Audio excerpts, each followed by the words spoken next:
Today, we're talking about a breakthrough that lets scientists simulate the entire universe on a regular laptop. What once required multi-million-dollar supercomputers can now be done by researchers, students, and even curious enthusiasts over everyday hardware. I feel this is a little like the Man in Black scene where they opens up his locker and there's a world of millions of things inside there. It's like, oh, okay. Like now we got universes inside of universes now. And, well, John, tell me what's going on here. Yeah, this is cool. And yeah, that's exactly it. Like maybe this finally proves that we're in a simulation. Who knows? But so they've created this tool called Effort.jl, and it can simulate the large scale structure of the universe on a regular laptop in just minutes, which is, like you said, something that previously required supercomputers running for days or weeks. So just to kind of put things into perspective, the universe is organized like a cosmic web, with galaxies forming clusters, which combine into superclusters, creating massive filaments with empty voids between them, and so on and so forth. Understanding this structure requires combining physics theories with telescope observations using complex models like the effective field theory of large-scale structure. So these models, as you can tell by what I've just described here, are incredibly computationally expensive. So Effort.jl, just think of it like an emulator, like your video game emulators and things like that, but much more complex. It uses neural networks to learn the patterns of these complex models and reproduce the results with the same accuracy, sometimes even better, but running 100, 1,000 times faster on ordinary hardware. So think of it like this. The full model is like describing every atom where water moves, which is impossible. Instead, Effort.jl learns the big picture patterns and shortcuts the calculations. So the breakthrough itself is coming at a perfect time, since upcoming astronomical surveys like DESI and Euclid are going to generate exponentially more data than that's going to need analyzing. So this tool has actually been validated extensively and published in the Journal of Cosmology and Astroparticle Physics, which showing that it matches or exceeds the original model's accuracy while giving access to cosmic simulation capabilities. I think this is amazing. What do you think about this? The concept is really amazing. I mean, the more it feels like, the same thing as a large language models. You get a 40 billion parameter, an 800 billion parameter, a trillion parameter, that they figured out how to cram more parameters in a smaller, faster model, so that we can really get a better mapping of the universe. I have to be realistic. Obviously, it's not going to be all that accurate because we're still learning all sorts of things that change our fundamental understanding of universal physics and how things go.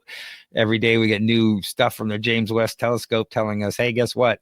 You think you need to rethink what you think about the universe. But exactly. That aside, I think this is an amazing concept, and the fact that students could potentially run this on their laptop because it's open source, you can go out and grab it off GitHub and off you go. And the more you make this type of information available and these tools available, the more our science and our technology moves forward. So again, I don't know off the top of my head what really going to come from the effective field theory of large scale structures with the Effort.jl system, like what are the outcomes we're actually going to get as a society. But I really think this is cool. Yeah. My concern is that because we're learning of that certain things are breaking physics rules and things like that, how easily is it going to be able to update to accommodate those new learnings kind of thing, right? But this really matters because of DESI, which is it's something about the dark energy something. I can't remember what it stands for, but there's already a lot of data out there.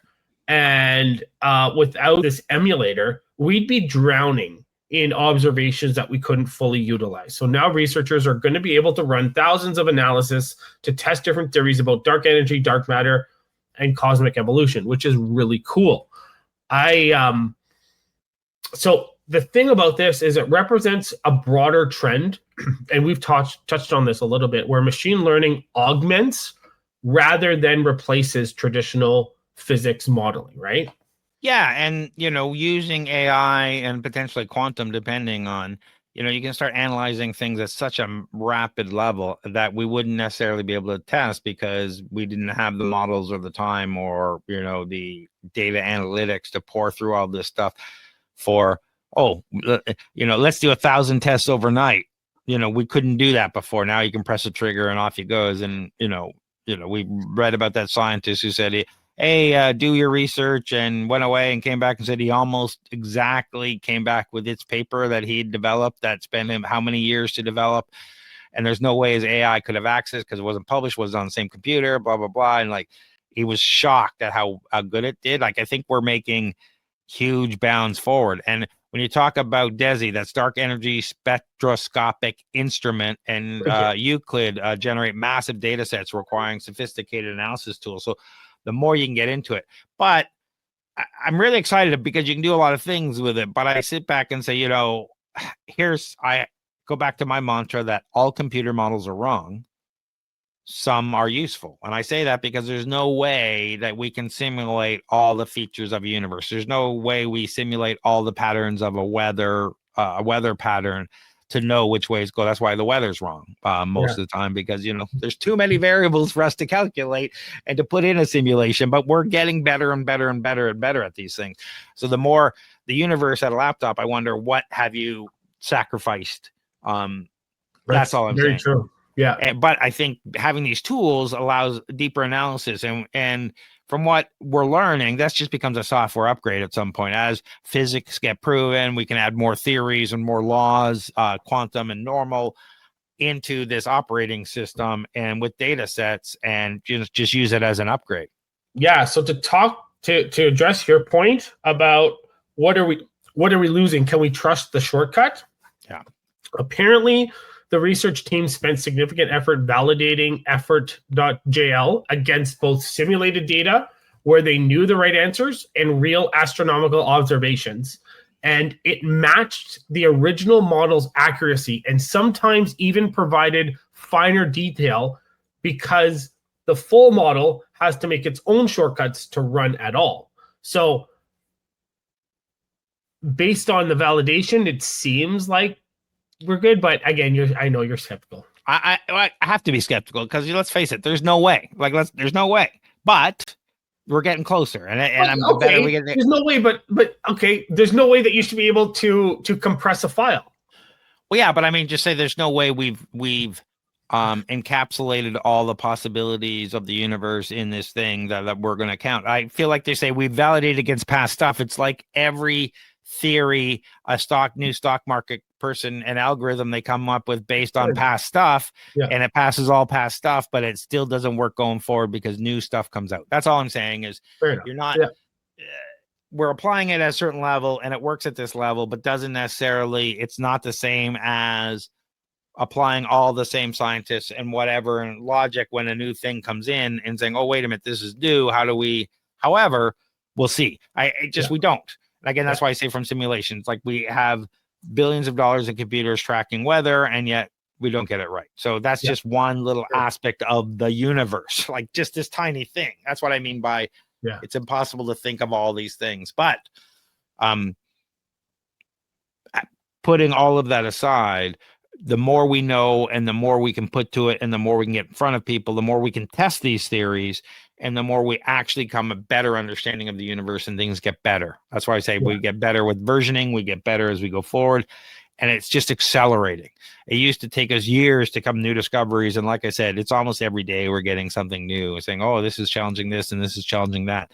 And so things are happening so much faster. We have so much processing power with AI and supercomputing now. This stuff is great. Now we can get it down to a laptop level and apply. Anybody with a laptop and some basic AI can start throwing stuff at it now. Great, because that just means we're really down to The cost of somebody running an analysis on a tool used to be hundreds of thousands of dollars, and now it's down to pennies. So now we can do so much more, and we'll have so many more people doing it as a result of that, and we'll have massive breakthroughs.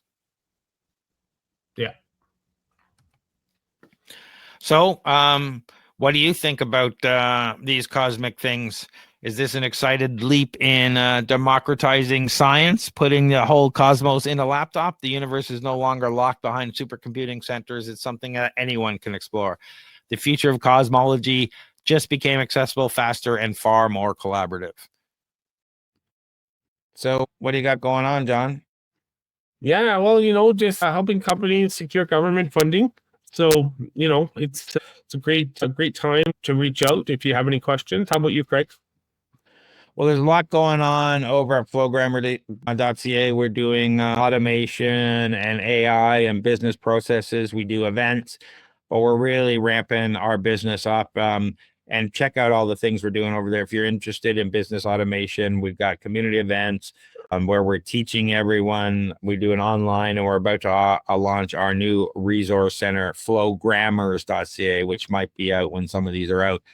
Other than that, check out for everything we do. Our monthly startup investor drinks, where you get to pitch to the crowd, business owners and investors, and have real conversations and make real connections. So for all those things, check out torontostarts.com. And for everything else, anything else, John, before we say goodbye? No, just reach out to me on LinkedIn, John Irwin, if you want. John Irwin on LinkedIn. Thanks, everyone. We'll talk to you